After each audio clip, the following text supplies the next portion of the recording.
So I'm going to show you how to do a very interesting tax lookup. This came from a question on Facebook.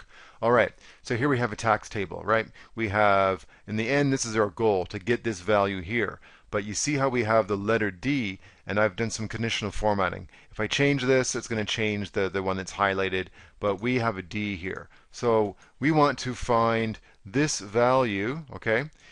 Here horizontally, it could be any of these. When we find it, then we want to say, okay, find this number here within the vertical area. So it's a D, so we want to find that value, at least the closest match within this little range here. So we know we're not going to always find this exact value here, but we want to say, okay, well, it's in between 31,000 and 52,000. It doesn't quite get to the max limit, so we're going to go back to here. Now, once we realize, okay, it's in between these two, it will fall back into this one, and then we look all the way over, and this is our final answer, 4,000. Okay, so that's how this thing works. Horizontally find the letter, and then within these values, they're always getting bigger as you go down. You want to find where it fits in between the two numbers, and then look to the left and get our answer. So let's start with the first step. I'm going to build this out in little steps here, and then in the end, if we want, we could put it all into one formula here. So what's the very first step? Well, we want to do our exact match. Well, this is step 2. We have the requirements now. That's pretty clear. Step 2, exact match to find the letter over in this area. So we'll say match. We're going to say look for this guy. In this area right here, I'll press the F4 key to lock it as a best practice. Put a 0, or I could also put a false for the exact match. That's a 4. What does that 4 mean? 1, 2, 3, 4. Because we're looking for the D in that range of 5 values. All right, so that's step 2, actually. Let's go to step 3 here. Offset with height of 8. So we're assuming that we always have 8. If that's not the case, we could also make that dynamic, but in this case, it's not required. So, offset. We're going to say, let's go right there. I'm going to lock that. That's the reference or starting point, that A3 right there. Now I'm going to say rows. How many rows down do I want to go? Well, I really only want to go down 1. Or I could even just say, you know what, let's just make this A4. And I can say we don't want to go down 0 cells. We're right there in the correct spot. The trick is how many columns to the right? Well, that's where we use this 4 right there. I'm going to just lock that, do a comma. And the height, well, we want to get 8 values. We're now using these 2 optional parameters with the square brackets. We're not retrieving one value. We're going to get all of these guys and then figure out where the 50 fits in with all of those. So we put an 8. We want a width of 1 column of values. Put the last bracket, and I press the Enter key. This looks like an error, but believe it or not, it is not. I'm just going to copy this, and then in case you download the file, put it here as well for the next step. So that is now going to be step 4, closest match. So here we have the exact match. Now we're doing the closest match to find the salary. We know we're not going to find this value in here. It's simply not there as exactly 50,000. But now we're just going to do this. We're going to say match, and I'm going to say here's my lookup value. We're looking within our dynamic range here. So this is the value, K12, 50,000. That's our lookup array, all those numbers. I can press F9, and they're inside of the formula. But I want this to be dynamic, so I'm going to do undo, keep it live. What if we change these? Then I'm going to say this, put a comma. What's the match type? Well, this is the time I want to put the true in there to say, just find it's within pairs of numbers in there. So that means it's, is it between these two numbers? Is it between these two? So if we go all the way down, we see now we're getting a 7.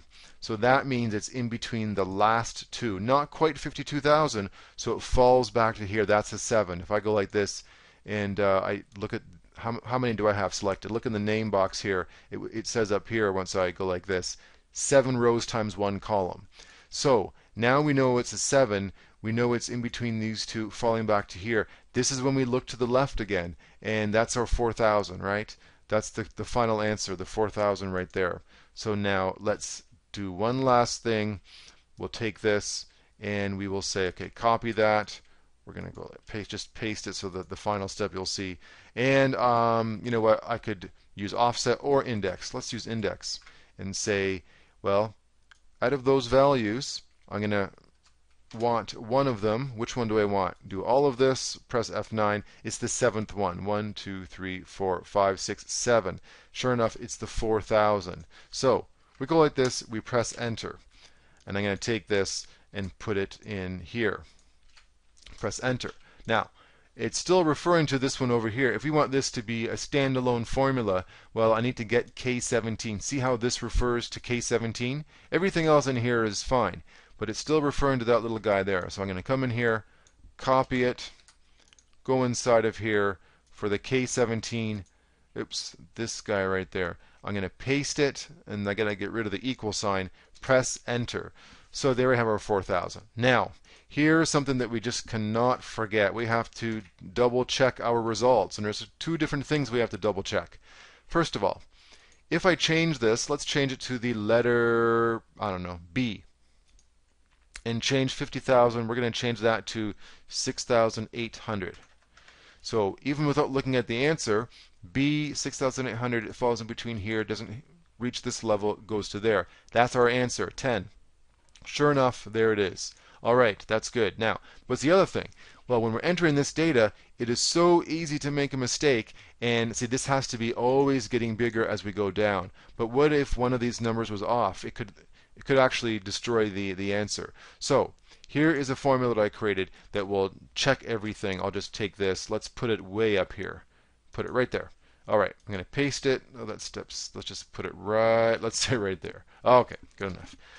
Control Shift Enter. It's an array formula. What is this bad boy doing? Well, it is, the first range is right there. See that little blue box? And it's saying if those guys are greater than the box above. So really it's checking all these different pairs of numbers. Is this one bigger than this one? Is this one bigger than this one? All the way up. Same for here, all the way up. It's always checking the one below with the one above. And every time it's true, so this is our test. Every time it's true, we get a 1. When it's false, we get a 0.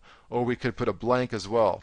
We do Control Shift Enter, and we get 42. Now, if you look at this, there are 8 times 6. See up in here, you'll see the 8 rows times 6 columns. Well, that is 48, but we only have actually 42 comparisons, right? Because we're not comparing these guys, these zeros, with those letters up here. So if we highlight all of this, how many is that? That is 42. We could also do this. We could just say equals. We're going to count the amount of numbers in this range. Press enter. That's 42. So now we know the two values are the same. And if you really want to have something fancy, you could just go in here and say at the end say equals that value, press enter, and that is how you can double check.